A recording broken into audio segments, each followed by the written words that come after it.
سب سے بڑا کائنات کا سچ کیا ہے؟ کہ اللہ وحدہ لا شریک ہے۔ یہ کائنات کی سب سے بڑی صداقت ہے، سب سے بڑی حقیقت ہے، سب سے بڑا کائنات کا یہ ضابطہ ہے کہ اس مخلوق کا خالق، مالک، رازق اللہ ہے۔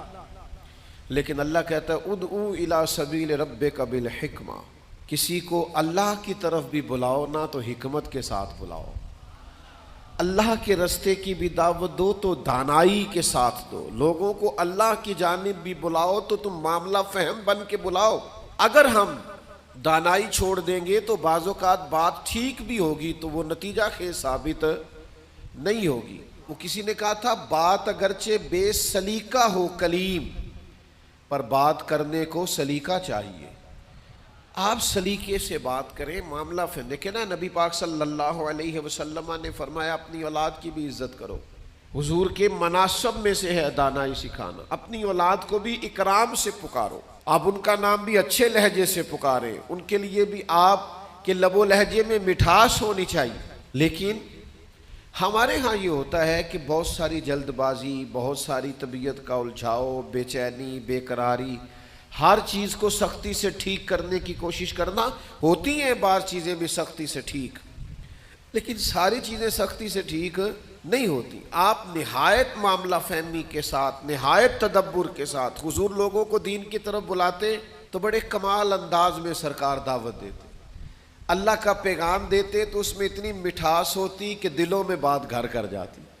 کچھ لوگ کہتے ہیں جی، وہ ان کا اپنا فلسفہ ہے، کہتے ہیں جی میں چونکہ سچا ہوں اس لیے کڑوا ہوں، میں چونکہ سچ بولتا ہوں تو سچ کڑوا ہوتا ہے تو لہذا اس لیے میں لوگوں کو اچھا نہیں لگتا۔ تو میں ان سے کہا کرتا ہوں بھائی سچ نہیں کڑوا، آپ کا لہجہ کڑوا ہے۔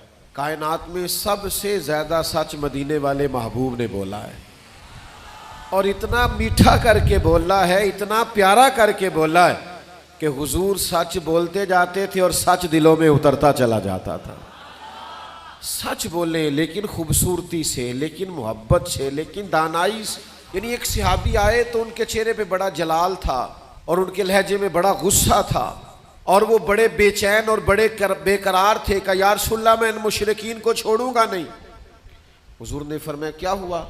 یا رسول اللہ وہ آپ کا نام بگاڑ کے لیتے ہیں، وہ بگاڑ کے نام لیتے ہیں اس لیے کہ وہ کہتے ہیں اگر ہم محمد مان لیں تو محمد صلی اللہ تعالی علیہ وسلم کا تو مان ہے جس کی بار بار تعریف کی جائے، تو وہ نام بگاڑ کے لیتے ہیں اور نام بگاڑ کے آپ کو برا بھلا کہتے ہیں۔ تو سرکار مسکرائے، فرمایا پتہ نہیں وہ کس کو برا بھلا کہتے ہیں، پتہ نہیں وہ کس کا نام بگاڑتے ہیں، مجھے تو اللہ نے محمد بنا کے بھیجا ہے۔